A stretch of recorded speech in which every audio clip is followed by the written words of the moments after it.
네, 먼저 지금까지 들어온 주요 이슈 정리하는 시간입니다. 오늘도 아름다운 청년 이우영 아나운서와 함께하겠습니다. 안녕하세요. 안녕하세요. 이우영입니다. 예, 반갑습니다. 네. 먼저 윤석열 대통령, 기시다 후미오 일본 총리의 회담 소식부터 먼저 간단히 정리하겠습니다. 네, 어제 회담 장소는 기시다 총리의 관저였습니다. 윤 대통령과 기시다 총리 비공개 소인수 회담, 확대 회담을 이어갔는데요. 84분에 걸친 정상회담에서 셔틀 외교 재개, 군사정보보호협정, 지소미아 정상화, 수출규제 해제 등 양국 관계 개선에 합의를 했습니다. 네. 또 1시간 25분 동안 회담을 마친 뒤 기자회견에서는 1998년 DJ 오부치 공동선언의 계승을 이야기했는데요. 네.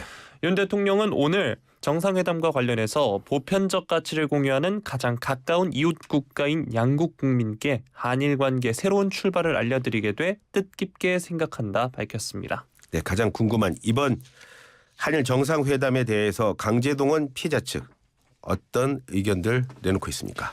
아주 거세게 비판을 내놓고 있습니다. 예. 네, 피해자들의 권리와 대법원 판결을 무시한 것과 다름없다 이렇게 비판을 하고 있는데요. 네. 생존 피해자를 지원하는 민족문제연구소의 김영환 대외협력실장은 YTN과의 통화에서 구상권 행사를 상정하지 않는다는 윤 대통령의 발언은 피해자 권리 자체를 짓밟은 것이다 이렇게 주장을 했고요. 네. 일제 강제동원 시민 모임도 규탄 성명을 통해서 정부의 성의 있는 조치 요구에도 일본이 내놓은 건 아무것도 없다면서 피해자 고열을 팔아넘긴 빈손 외교다 이렇게 비난했습니다. 네, 정치권 반응 살펴보겠습니다. 여당 반응 또 야당 반응까지 함께 정리해 주시죠. 네, 먼저 여당의 주호영 국민의힘 원내대표는 국민의 미래를 위한 결단을 역사가 제대로 평가해 줄 거라고 생각한다 이렇게 얘기했는데요. 네. 민주당이 여당 시절뿐만 아니라 지금도 반일 감정을 선동한다면서 정치적 계산을 국민이 엄중히 심판할 거다 경고를 했습니다. 또 외교통일위원회 여당 간사인 태영호 의원도 오늘 아침 라디오 인터뷰에서 전 정부가 무책임했다. 권력을 쥔 행정부는 문제 해결을 위해 미래지향적으로 가야 하는 거라고 강조를 했고요. 네. 야당 반응을 좀 소개를 해드리면 이재명 대표가 오늘 오전 최고위 회의 모두 발언에서 외교사에서 가장 부끄럽고 참담했다 평가를 했습니다. 그러면서 오므라이스 한 그릇에 팔아넘겼다 이렇게 말을 하기도 했는데요. 또 박홍근 원내대표의 경우에는 국민의 자존심을 헐값에 팔아서 일본 정부의 편에 선다면 윤 대통령은 대한민국 대통령의 자격이 없다 비난했습니다. 이렇게 의견이 갈리고 있습니다. 더 자세한 얘기는 잠시 뒤에 왕선택 박사 있으니까요. 그때 더 얘기 나누도록 하고요. 네. 윤 대통령 남은 일정은 지금 어떻게 됩니까? 네, 방일 이틀째이자 오늘이 마지막 날입니다. 오늘 오전에는 일한의원연맹 또 한일협력위원회 등 양국 교류를 지원하는 단체 관계자들을 접견을 하고요. 네. 또 두 나라 기업인들이 함께하는 한일 비즈니스 라운드 테이블에도 참여를 합니다. 여기에 이제 대기업 총수들도 자리를 함께할 예정이고요. 예. 오후에는 게이오대를 찾아서 일본 학생 또 한국인 유학생들을 상대로 강연에 나선다고 합니다. 네. 자, 다음 소식 알아보겠습니다. 또다시 산불이 났다는 소식이에요. 네. 경북 상주에 큰 불이 났다는데 불이 좀 꺼졌습니까? 어떻습니까? 네, 이번 불이 어제 오후 2시 50분쯤 경북 상주시 외남면 야산에서 시작이 됐습니다. 예. 산불 발생 이틀째인 오늘 아침 8시 30분쯤 이제 큰 불길을 잡으면서 17시간여 만에 큰 불길을 잡은 건데요. 예, 예. 주민 200여 명이 한때 대피하기도 했습니다. 큰 불이 잡혔다는 소식이 전해지면서 소방대원들과 주민들도 조금은 여유를 되찾았습니다. 근데 어제 밤에도 산불 진화를 했다고 그래요. 그렇죠? 네, 야간 비상대응 체제로 진화 작업에 나섰다고 하는데요. 이 해가 지고 난 뒤에 불이 잡히지 않으면 정말 어렵습니다. 그렇죠. 그래서 이제 밤샘 작업 끝에 진화율을 80%대까지 끌어올릴 수 있었던 건데요. 산길이 없어서 소방대원들이 접근할 수 있는 곳이 접근할 수 없는 곳까지 이제 불이 나면서 예, 예. 헬기를 이용했어야 되는데 또 헬기는 이제 밤에는 이용하기가 좀 어렵기 그렇죠. 때문에 더 그랬던 것 같습니다. 그래서 오늘 아침인 8시 30분경에 진화 작업을 이제 마무리할 수 있었습니다. 밤에 불을 끈다는 게 사실 또 불을 끄시는 분들의 또 생명에 위협이 되니까 그래서 더 걱정이 되는 건데 네. 피해 상황은 좀 정리가 되고 있나요? 네, 이번 산불에 영향을 받은 지역은 86헥타르 가량이라고 하는데요. 축구장으로 따지면 120개 규모라고 합니다. 최초 신고자 40대 남성이 다쳤고요. 또 진화대원 1명이 다쳐서 병원으로 옮겨졌는데 예. 큰 부상은 아닌 것으로 전해지고 있습니다. 다행입니다. 네, 한때 근처 마을까지 불이 번지면서 대피했던 주민들은 지금 모두 집으로 돌아간 상황입니다. 화재 원인은 좀 나왔습니까? 네, 현재 이제 잔불 진화 작업이 벌어지고 있는데 예. 최초 발화 지점으로 추정되는 곳에서 현장 감식을 진행할 예정이라고 합니다. 그런데 고기를 굽다가 이 타고 남은 재가 산 주변에서 버려지면서 불이 시작될 가능성이 있다라고 보고요. 예. 정확한 산불 원인은 조사할 예정이라고 합니다. 예, 조사가 더 진행이 돼야 되겠죠. 네. 예, 다음 소식 한번 알아볼게요. 인천국제공항 출구장에서 또 실탄 한 발이 발견됐다고요? 네. 인천국제공항에서 실탄이 발견된 건 어제 오후 4시 20분이었습니다. 예. 제1여객터미널 3층 출국장 쓰레기통 안에서 소총용 탄알 한 발이 들어있던 건데요. 예. 환경미화원이 이를 발견했고 신고를 했습니다.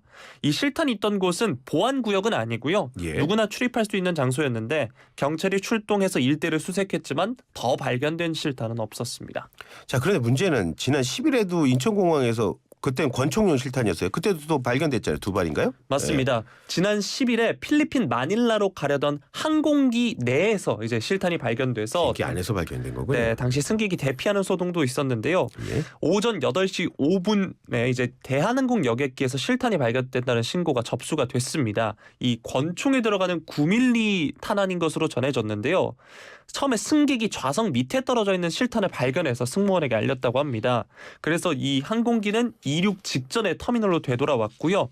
결국 경찰이 항공기 모든 좌석 또 화장실 등을 점검하고 승객과 승무원을 모두 보안 검색을 한 뒤에 4시간여 만에 다시 필리핀으로 떠났습니다. 이런 일 벌어지면 많이 놀랄 수밖에 없는데 그때 원희룡 그러니까 국토교통부 장관이 뭐 단호하게 대처하겠다 그러지 않았습니까? 맞습니다. 지난 12일에는 직접 인천공항을 찾았는데요. 그러면서 관계기관과 공조해서 철저히 조사하고 보안 실패가 확인된다면 단호히 처분할 것이다 이러면서 보안 강화를 공언한 상황입니다. 예. 그런데 불과 엿새 만에 공항에서 또다시 실탄이 발견되면서 시민들의 불안감이 커질 수밖에 없는 상황입니다. 원희룡 장관이 남감하겠습니다. 지금 경찰의 수사는 지금 어떻게 진행이 되고 있습니까? 네, 일단 경찰은 지난 10일 발견된 탄알과는 탄알의 종류가 다르다는 점에서 실탄 소지자는 동일인이 아닌 것으로 보고 있습니다. 예. 지금 CCTV 확보나 정밀 감식 등을 통해서 소지자를 추적하는 동시에 어떤 경위로 실탄이 있게 된 건지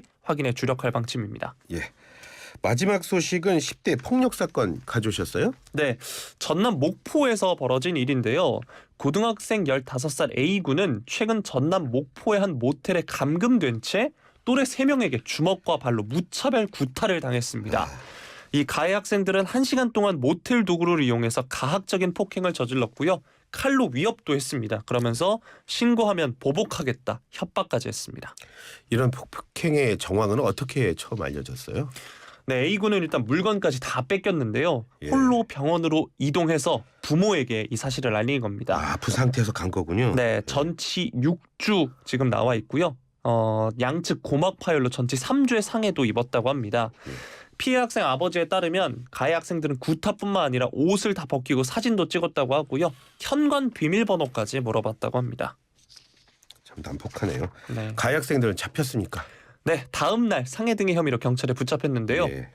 이 가해 학생들이 최근에 전남 무안에서 차량을 턴 혐의로 이미 경찰이 쫓고 있었습니다.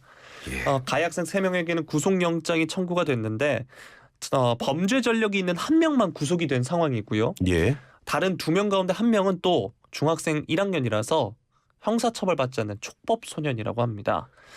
이번 폭행으로 큰 충격을 받은 피해 학생 또 부모까지 보복 폭행을 두려워하고 있는 상황인데 전남교육청은 이 가해 학생들이 또 다른 학교 폭력에도 연루된 것으로 보고요.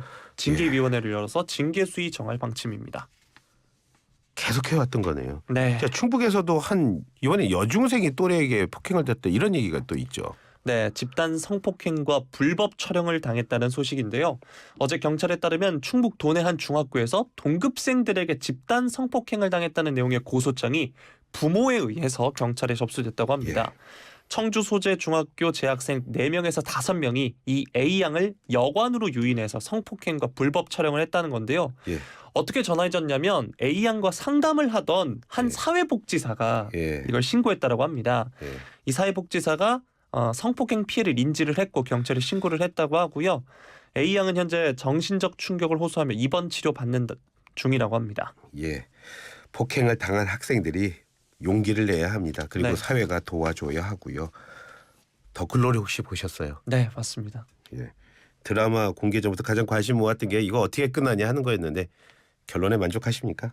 네, 뭐 그런 결론이 꼭 말씀드리기가 좀 어렵긴 한데요. 그런 결론이 드라마에서 맞는 결론이 아닐까 싶습니다. 현실에도 또 있었으면 하는 그런 바람이 아닐까 하는데요. 네, 예, 지금까지 이우영 아나운서와 함께했습니다. 고맙습니다. 고맙습니다.